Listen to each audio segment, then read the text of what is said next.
मैं ठेले पर फल बेचता था और मैंने ज़िंदगी में कभी कोई गलत काम करने का नहीं सोचा था। लेकिन मुझे क्या मालूम था कि कुछ पैसों की लालच में एक ऐसे रास्ते का मुसाफिर बन जाऊंगा जहां से वापस पलटना मेरे लिए नामुमकिन हो जाएगा। मेरी मालकिन ने आधी रात को जो कुछ मेरे साथ किया, मेरे होश उड़ गए।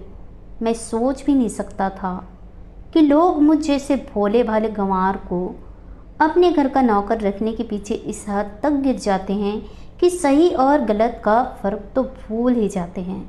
और मेरे साथ भी कुछ ऐसा ही हुआ। जो मैंने अपना काम छोड़कर चंद पैसों की लालच में एक हसीन और जवान औरत के घर नौकरी करता था। मैं गरीब परिवार से था। जब घर का गुजारा करने के लिए पैसों का दिक्कत हुआ तो मैं मुंबई जैसे बड़े शहर में आ गया। मैंने सुन रखा था कि मुंबई में जीने लायक रोज़गार मिल ही जाते हैं।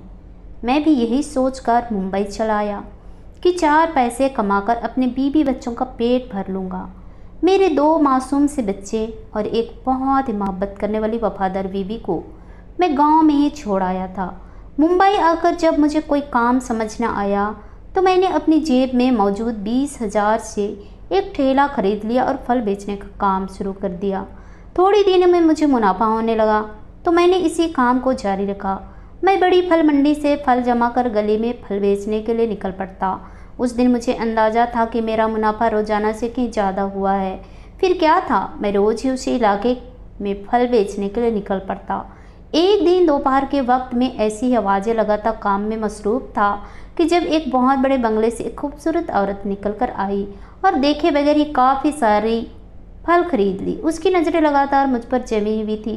जाने उसकी नज़रों में ऐसा क्या था कि मुझे कुछ उलझन महसूस हो रही थी। उस दिन फल लेने के बाद जैसे ही पैसे मेरे हाथ में पकड़ाया तो उसका नरम और नाजुक सा हाथ मेरे हाथ से टकराया और मेरे रोंगटे खड़े हो गए। आज तक मैं जब भी किसी औरत के हाथ से पैसे लेता हूँ तो वह औरत खुद ही इतनी इख्तियार बरतती थी कि मेरा हाथ उसके हाथ से न टकराता था। लेकिन उस औरत का हाथ मेरे हाथ से टकराया तो मुझे लगा कि जैसे उसने जानबूझकर यह किया हो। जाते जाते खूबसूरत सी मुस्कुराहट मेरी तरफ उछाल कर वापस बंगले में चली गई। मुझे पैसे उसने ज़्यादा ही पैसे दिए थे। मुझे लगा शायद बड़े बंगले वाली है इसलिए ज़्यादा पैसे दे गई है। रोज़ की तरह अपना काम करके वापस उस जगह लौट आया जहाँ मैंने एक छोटा सा किराए का कमरा ले रखा था और मैं अपना ठेले समेत उसी कमरे में रात बसर करता था। रह कर मुझे उस औरत का चेहरा याद आ रहा था। वो बहुत ही खूबसूरत थी। उसका अंदाज बिल्कुल अलग था। ना जाने क्यों पहली बार मैं अपनी बीवी के बारे में नहीं बल्कि उस अनजान औरत के बारे में सोचते सोचते सोया था।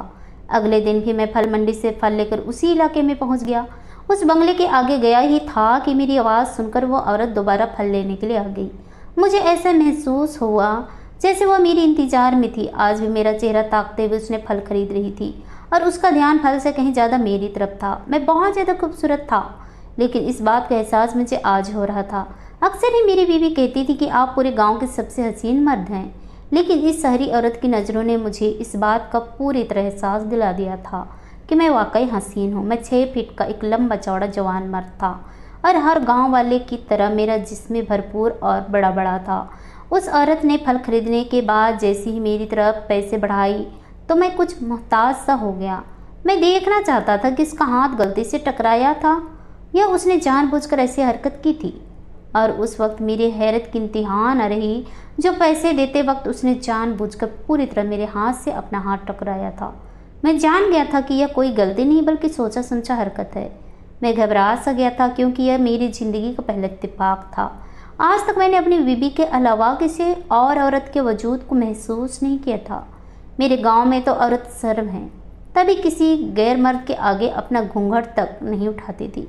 लेकिन शहर में ऐसा कोई आज नहीं था, मगर मुझे यह मालूम नहीं था यहाँ की औरतें इस कदर आज़ाद होती हैं। वह तो वापस चली गई थी, लेकिन मेरा सारा ध्यान बढ़ गया था। मुझे समझ नहीं आ रहा था कि वह इतनी बड़ी बंगले की मालकिन है तो फिर मेरे साथ इस तरह से क्यों कर रही है। मैं तो एक मामूली सा फल बेचने वाला था। मेरी औकात उसके आगे खाक बराबर भी नहीं थी। उसने मुझे फिर से ज़्यादा पैसे दिए और वो अच्छे खासे थे, जिन्हें देखकर मुझे खुशी भी हुई थी। लेकिन मुझे उसकी हरकतों का मुझे समझ नहीं आ रहा था।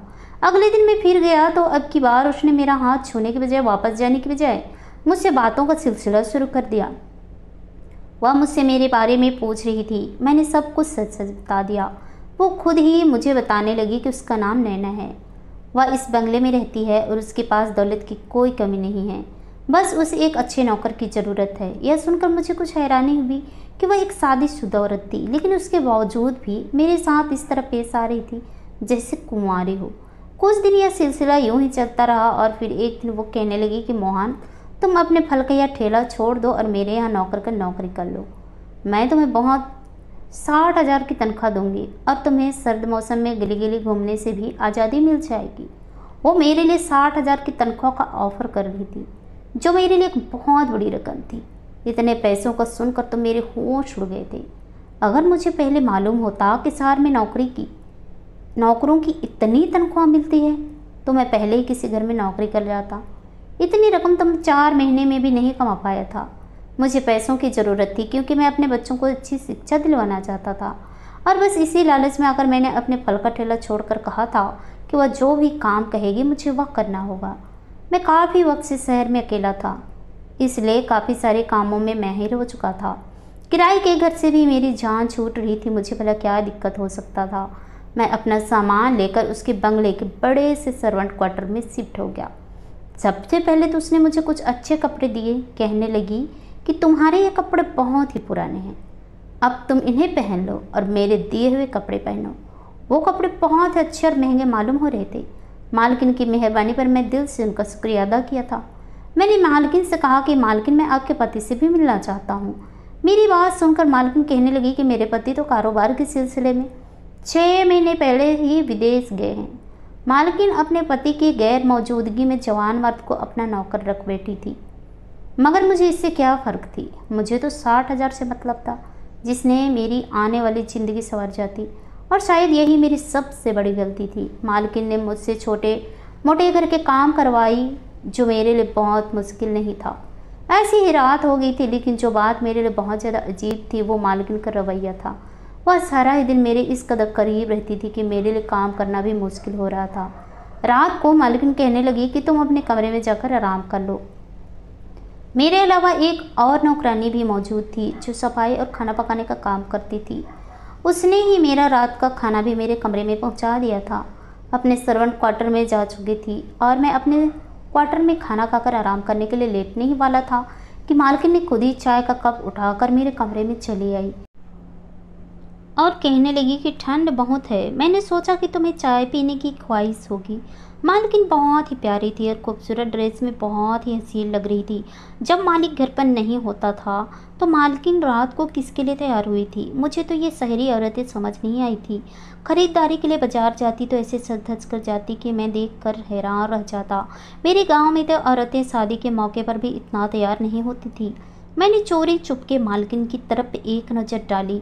मुझे वाकई ही चाय की तलब हो रही थी, इसलिए मैंने मालकिन के हाथों से चाय का कप लिया। एक बार फिर मालकिन का हाथ मेरे हाथ से टकराया था और मेरे अंदर अजीब सी गुदगुदी पैदा हो गई थी, जो मेरे अंदर हलचल से मचा दी। मुझे अपनी बीवी रीना याद आने लगी थी। मालकिन मेरे बिस्तर पर मेरे बहुत ही करीब बैठी हुई थी। मैं जवान मर्द था और अपनी बीवी बगैर 6 महीने से इस शहर में रह रहा था। मेरे अंदर भी कुछ जज्बात थे जो हर गुजरते दिन के साथ मुझे बेचैन कर रहे थे, लेकिन मैंने कभी किसी गलत काम के बारे में नहीं सोचा था। मगर मालकिन का अंदाज़ा मेरे अंदर तूफान पैदा कर चुका था।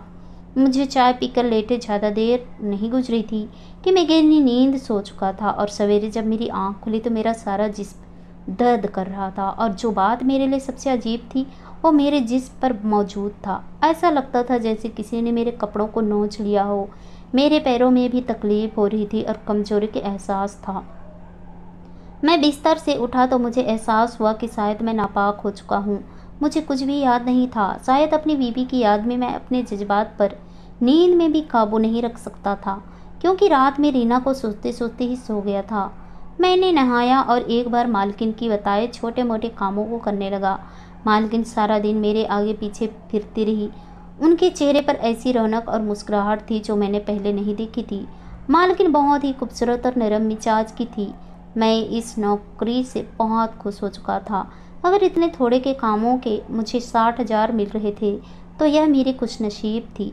दिन यूं ही गुजर गया। सारे दिन में कभी कभी मैंने मालकिन को मोबाइल फ़ोन पर बहुत ही बेहुदा वीडियो देखते हुए भी पाया था। जिन पर नज़र पड़ते ही मैं शर्म से पानी पानी हो गया था। रात को एक बार फिर मालकिन चाय का कप लिए मेरे पास आ गई। मैं हैरान था कि कोई मालकिन एक नौकर के साथ इतनी मेहरबान भी कैसे हो सकती है कि वह चाय बनाकर नौकर के सर्वेंट क्वार्टर तक चली आई। कुछ देर मुझसे बात करके मालकिन चली गई। मैं भी चाय पी चुका था और लेटते ही मुझे नींद आ गई थी। सुबह मेरी आंख खुली तो मेरा जिस्म फिर से दर्द कर रहा था और मेरे बिस्तर चादर इस तरह नीचे पड़ी हुई थी जैसे किसी ने रात भर बिस्तर पर कोई जंग की हो। और मैं हैरान था क्योंकि आज तक कभी ऐसा नहीं हुआ था। मैं तो जिस करवट सोता सुबह भी उसी करवट मेरी आंख खुलती थी। फिर बिस्तर की चादर कैसे उतर गई थी। मुझे अपना वजूद भी अजीब गंदा सा महसूस हो रहा था। मैंने आज फिर नहाया और एक बार फिर अपने काम पर लग गया, लेकिन सारा वक्त मुझे यही बात सताती रही कि रात मुझे इतनी गहरी नींद कैसे आने लगी है और रात भर ऐसा क्या होता है कि जिसकी वजह से सब कुछ तितर बितर हो जाता है। रात को मालकिन मेरे लिए चाय लेकर आई तो न जाने की मुझे ऐसा एहसास हुआ इस चाय के पीते ही मुझे नींद आने लगती है। मैंने सोचा कि क्यों ना चाय पीने का बहाना करके चाय फेंक दूं और देखूं कि क्या होता है। रात मैंने चाय पीने के बजाय मालकिन की नज़रों से बचाकर चाय गिरा दी और खुद आंखें बंद करके लेट गया। मुझे लेटे ज़्यादा देर नहीं गुजरी थी कि मुझे कमरे में दोबारा किसी की मौजूदगी का एहसास हुआ। मैं आंखें बंद की और लेटा रहा जैसे मैं बेहोश हूँ। मैंने आंखें नहीं खोली थी कि मुझे अपने बिस्तर पर किसी का वजूद महसूस हुआ। मेरे बहुत ही करीब लेटा हुआ था और फिर मुझे उसका वजूद बता दिया था कि यह कोई और नहीं बल्कि मेरी मालकिन है। मेरी मालकिन आधी रात को मेरे कमरे में क्या कर रही थी, यह सोचकर मेरी जान हवा होने लगी। मालकिन ने आहिस्ता आहिस्ता मेरे साथ जो कुछ किया उसके बाद मेरे लिए आंखें बंद रखना मुश्किल हो गया। आज पहली बार मैं होश में था और मुझे मालूम हो गया था कि रात मेरे साथ क्या हो रहा था। मैंने आगे बोल दी थी। मुझे जागता देखकर मालकिन एकदम परेशान हो गई। कहने लगी, मोहन आज तुम सोए नहीं। मैंने घबराकर मालकिन से कहा कि आप यह क्या कर रही हैं। इसके बाद जो कुछ मालकिन ने मुझे बताया वह सुनकर मेरे होश उड़ गए थे। इसलिए जब मालकिन ने पहली बार मुझे देखा तो उसे लगा कि मैं वही मर्द हूँ जो उसकी अधूरी ख्वाहिश को पूरा कर सकता हूँ। इसलिए उसने मुझे इतनी ज़्यादा तनख्वाह पर अपने पास नौकर रखा है। वो एक गरीब परिवार की लड़की थी और नौकरी के सिलसिले में अपने पति से दफ्तर में मिली थी। उसके पति ने उसे मुनासिब नौकरी देने की बजाय अपनी जाति सेक्रेटरी रख लिया और बहाने से इस्तेमाल करने लगा। मालकिन ने उससे शादी की बात की तो वो फ़ौरन ही मान गया। उसके लिए तो यही बहुत था कि एक जवान और हसीन लड़की खुद उससे शादी करना चाहती है। मालकिन ने अपने बूढ़े पति से यह सोचकर शादी कर ली कि उसे हर तरह से उसकी गरीबी और तंगी ख़त्म हो जाएगी। लेकिन मालकिन को क्या खबर थी कि वह जिस आदमी से शादी कर रही है उसकी उम्र ने उसे नाकारा बना दिया है। वह उसकी जवानी को संभालने के काबिल नहीं रहा है क्योंकि वो 60 साल का बूढ़ा था। उसने अपनी पत्नी से तंग आकर अमेरिका चला गया। मालकिन को यहाँ तनहा छोड़ दिया। मालकिन के लिए तन्हाई का अजब सहना मुश्किल हो गया था। पैसे की कोई कमी नहीं थी और उसकी गरीबी भी मिट चुकी थी, लेकिन उसके अंदर की तड़प ने उसे मार दिया था। ऐसे में जब उसने मुझे देखा तो उसे लगा कि मैं वो मर्द हूँ जिससे अपने अंदर की प्यास बुझा सकती है। वो मेरे इस कदर करीब मौजूद थी कि मेरी सांसें रुकने लगी थी। मैं सही और गलत का फ़र्क जानता था। इसलिए मैंने मालकिन से कहा कि यह सब ठीक नहीं है। मालकिन कहने लगी कि अगर मैंने उसकी बात नहीं मानी तो वह मेरी वो वीडियो नेट पर डाल देगी जो उसने मेरे साथ बना ली है। मालकिन की बात सुनकर मेरे तो कदमों तले से ज़मीन निकल गई। वह मुझसे मोहब्बत की और मुझे ब्लैकमेल कर रही थी। मैं डर गया और मजबूर होकर उसकी बात मान ली। फिर मैं इस दलदल में धंसते चला गया। रोज़ रोज़ वो मुझे ब्लैकमेल करने लगी। अगली रात फिर वो मेरे पास चली आई। अब तो उसे मुझे बेहोश करने की ज़रूरत भी नहीं थी। वो पहले से भी ज़्यादा अपना मुझ पर लूटने लगी। मेरे लिए उसे संभालना मुश्किल हो गया था। उसके अंदर ना जाने कौन सी तड़प थी जो ख़त्म होने का नाम ही नहीं ले रही थी। 2 दिन भी नहीं गुजरे थे और मेरी हिम्मत ख़त्म हो चुकी थी। उसने तो मुझे अपने पैरों पर खड़ा रहने के काबिल भी नहीं छोड़ा था। मैं गांव का गबरू जवान होने के बावजूद भी उसके आगे ठहर नहीं सका था। और फिर एक दिन काम काज करते हुए मुझे पता चल गया कि वह तो बहुत सारी ऐसी दवाइयाँ इस्तेमाल करती है। आहिस्ता आहिस्ता मुझे अंदाज़ा हो रहा था कि वह इसी आदत की दिमागी मरीज का शिकार है और मेरे लिए भी अब उसके साथ रहना मुमकिन नहीं है। मैंने मालकिन से कहा कि मैं वापस अपने गांव जाना चाहता हूं, कुछ दिन बाद लौट आऊँगा। लेकिन वो तो मेरे कदमों में गिर गई। कहने लगी कि अगर मैं उसे छोड़कर गया तो वे एक रात भी जिंदा नहीं रह पाएगी। उसकी आदत कुछ ठीक नहीं लग रही थी। मैंने अक्सर उसे फ़ोन पर भी गंदी वीडियो देखते हुए देखा था और इन्हीं सब चीज़ों ने उनके अंदर एक आग सा बढ़ा दिया था। मैं कितनी भी कोशिश करता लेकिन वो कभी खुश ना हो पाती। हर गुजरते दिन के साथ मुझे ये नौकरी खतरनाक मालूम हो रही थी। और एक रात मैं उसके कमरे से जाने के बाद चुपके से दीवार कूदकर उसके बंगले से भाग निकला। मेरे लिए खुद को बचाने का यही आसान तरीका था, वरना तो शायद वह मुझे भी किसी काबिल नहीं छोड़ती। मैं उस इलाके से बहुत दूर निकल आया था और कभी पलटकर वापस नहीं जाने वाला था। मैंने अपनी वफादार बीवी से बेवफाई की थी और शायद इसी का नतीजा था। ना ही मेरे जेब में पैसे थे और ना ही फल का ठेला रहा था। बिल्कुल खाली हाथ हो गया था। वह पैसे मैंने अपनी बीवी को भेज दिया था। उसी रात वापस अपने गाँव के लिए रवाना हो गया। घर आया तो मेरी बीवी मुझे देखकर मेरे सीने से लग गई। कहने लगी वो मुझे बहुत याद कर रही थी। मेरी 2 मासूम सी बेटियों का चेहरा भी खिल उठता था। वो मुझसे सच्ची मोहब्बत करती थी। वो बता रही थी कि उसने मेरी भेजी हुए पैसों से कुछ मवेशी खरीद ली है, जिसके जरिए हम अपनी बाकी की ज़िंदगी आसानी से गुजार सकते हैं। मुझे तो मेरी पुरानी ज़िंदगी वापस मिल गई थी, लेकिन मुझ जैसे कितने ही भोले वाले लड़के ऐसे शहरी औरतों का शिकार हो जाते हैं और उन्हें कभी वापस लौटने का मौका भी नहीं मिलता। जिन पैसों की खातिर मैंने अपनी मेहनत की कमाई को छोड़ दिया था और मैं शॉर्टकट पैसे कमाना चाहता था, जिसकी सज़ा मुझे बहुत जल्दी मिली थी। मेरी तमाम लोगों से गुजारिश है कि कभी भी ज़िंदगी में कामयाबी हासिल करने के लिए कोई शॉर्टकट रास्ता नहीं होता। मुझे पूरा यकीन है कि मेरे भागने के बाद उसने अपने लिए कोई ना कोई नया शिकार ही ढूंढ लिया होगा, क्योंकि वो एक दिमागी मरीज है। मैं जानता था कि उसने मेरी वीडियो के साथ क्या किया होगा, लेकिन मैं इतना ज़रूर जानता था कि मेरी वफादार बीवी मुझसे इतनी मोहब्बत ज़रूर करती है कि सारा सच जानने के बावजूद भी वो मुझे माफ़ कर देगी। दोस्तों, ऐसी ही अच्छी अच्छी कहानी सुनने के लिए प्लीज़ हमारे चैनल को सब्सक्राइब ज़रूर कीजिए।